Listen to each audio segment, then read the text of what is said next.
বর্ষাকালে মূলত চাষবাসের বিকল্প খুব কমে যায়। এই সময় আপনারা যারা চাষ করছেন তারা ধনেপাতার চাষ করতে পারেন। ধনেপাতা এখন সারা বছর হয় এবং যথেষ্ট লাভজনক একটি চাষ। তো আজকে মূলত আমি কথা বলবো ধনেপাতার চাষ আপনি কিভাবে করবেন, কি করে করলে লাভবান হবেন, কি কি ছত্রাকনাশক বা কীটনাশক ব্যবহার করবেন, মূলত এই জন্য আজকের এই ভিডিও। নমস্কার, আমি শঙ্কর আছি আপনাদের সাথে। আপনারা দেখছেন কৃষি দর্পণ চ্যানেল। কৃষি দর্পণের চ্যানেলে আপনাদের সকলকে স্বাগত। এই জমিটিতে আমি এসেছিলাম। এই জমিটিতে দেখুন ওনারা মূলত বেলে দোআঁশ মাটিতে ধনেপাতার চাষ করেছেন এবং 2.5 ফুটের ভাটি করেছেন। 1 বিঘে জমির ক্ষেত্রে ওনারা যেটা ব্যবহার করেছেন দানা, সেটা হলো 8 কেজি।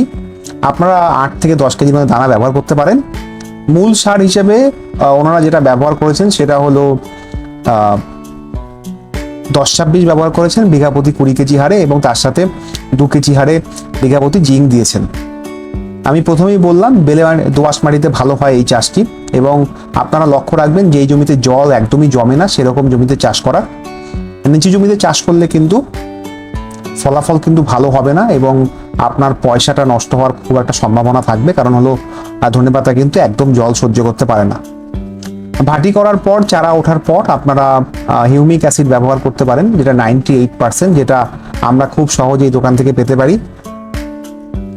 এগুলো আপনারা 1 গ্রাম পার লিটার হিসেবে ব্যবহার করতে পারেন। এর সাথে আপনারা সিনজেন্টা কোম্পানির নিডোমিল গোল্ড ব্যবহার করতে পারেন 2 গ্রাম পার লিটার হিসেবে। ধনেপাতায় খুব বেশি ছত্রাকনাশক বা খুব বেশি কীটনাশকের প্রয়োগ করতে হয় না, কারণ এটা অতি অল্প সময়ের একটি ফসল। মূলত এই যে ধনেপাতাটা আপনারা দেখছেন, এটার বয়স আজকে 26 দিন, আর হয়তো 10 থেকে 12 দিনের মধ্যে কিন্তু এটা বিক্রি হয়ে যাবে। এবং এই মুহূর্তে দামও খুব ভালো আছে, 3000 থেকে 4000 টাকার কাছাকাছি মন আছে। তবে একটাই যেটা অসুবিধা, এর মাঝে মধ্যে দাম এতটাই পড়ে যায় তখন কিন্তু বিক্রিও হয় না, মাঠেই নষ্ট হয় বা চাষ দিয়ে দিতে হয়। তো যারাই চাষ করুন না কেন ভেবেচিন্তে চাষ করার চেষ্টা করবেন। প্রথম অবস্থায় চারা ফোটার 3 থেকে 4 দিন পরে আপনারা নিডোমিল গোল্ড এবং হিউমিক অ্যাসিড দেওয়ার পরে ছত্রাকনাশক তো দেওয়া হয়ে গেল।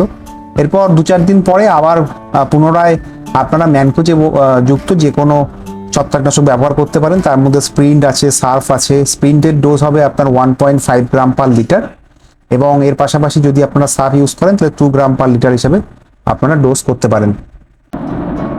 বৃষ্টি পরবর্তী সময়ে ধনেপাতা গাছ মূলত লাল বা হলুদ যেটাই বলেন না কেন, দূর থেকে দেখলে বোঝা যায় সেটা কিন্তু হয়।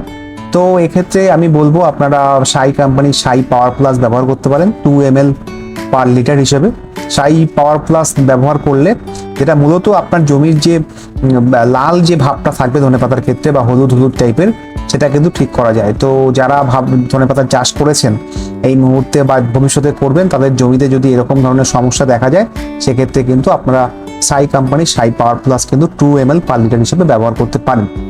এর পাশাপাশি আপনারা যদি মনে করেন অন্য কিছু স্প্রে করবেন, সেক্ষেত্রে দেখবেন হিউমিক জাতীয়, অর্থাৎ হিউমিক অ্যাসিড আছে এরকম বা ফলভিক অ্যাসিড আছে এরকম কিছু স্প্রে করলে কিন্তু খুব ভালো হয়। এর সাথে সাথে আপনারা ছত্রাকনাশক হিসেবে যেমন আগে ছিল অ্যাভেঞ্জার গ্লো ইউপিএল এর, সেটা এখন আর খুব একটা পাওয়া যায় না, ওটা ব্যবহার করতে পারেন যদি পাওয়া যায়। আর এছাড়াও আপনারা ট্রিডিয়াম ইউপিএল কোম্পানির এখন বেরিয়েছে খুব ভালো একটা ছত্রাকনাশক, এটাও কিন্তু ব্যবহার করে রাখতে পারেন। ধনেপাতা চাষের ক্ষেত্রে যেটা সবচেয়ে গুরুত্বপূর্ণ, অত্যাধিক যদি বৃষ্টি হয় ধনেপাতা এই সময় বিশেষ করে আমাদের দক্ষিণবঙ্গের বিভিন্ন প্রান্তে অত্যাধিক বৃষ্টি হচ্ছে, সো সেক্ষেত্রে আপনারা সিনজেন্টা কোম্পানির অ্যামিস্টার টপ ব্যবহার করতে পারেন 1 ml 1 লিটার জলে। এর সাথে ভ্যালিরামাইসিন আপনারা ব্যবহার করবেন, অর্থাৎ V3 যেটাকে বলা হয়, এটাও আপনারা 1 ml 1 লিটার জলে ব্যবহার করতে পারেন। এতেও ভালো একটা কার্যকারী ফলাফল পাবেন। মূলত বর্ষা হলে এর উপরে যেহেতু খুব সূক্ষ্ম একটা সবজি বা ফসল যাই বলুন না কেন আপনারা, তো সেহেতু জল একদম সহ্য করতে পারে না, শিকড়গুলোকে নষ্ট করে দেয়। তার ফলে এগুলো সহজেই লাল হয়ে যায় বা হলুদ হয়ে যায় যাই বলুন না কেন। তো এক্ষেত্রে আপনারা অ্যামিস্টার টপ কিন্তু ব্যবহার করতে পারেন। এরপরে আসি সার ব্যবহার, কি করে সার কি ব্যবহার করবেন। অনেকে কিন্তু ধনেপাতায় এই যে পাতাগুলো দেখছেন এখানে কিন্তু সার ব্যবহার করেছে। তো সার ব্যবহার করার ক্ষেত্রে যেটা আপনারা করতে পারেন সেটা হলো মূলত সুফলা আর CF এর সুফলা, আমি পশ্চিমবঙ্গের ক্ষেত্রে বলছি। সুফলা আপনারা 2-4 দানা করে ছড়াতে পারেন, মূলত বিকেলের দিকে ছড়াবেন এর উপর দিয়ে, এবং এর সাথে আপনারা সাফিলাইজার ইউপিএল কোম্পানির মিশিয়ে নেবেন, তাতে একটা কোট তৈরি হয়, তাতে কিন্তু সরাসরি শিকড়ের কোনো ক্ষতি করতে পারে না। মূলত আপনারা যেটা সারটা ব্যবহার করবেন তাতে কিন্তু অবশ্যই কিছু না কিছু মিশিয়ে নেবেন।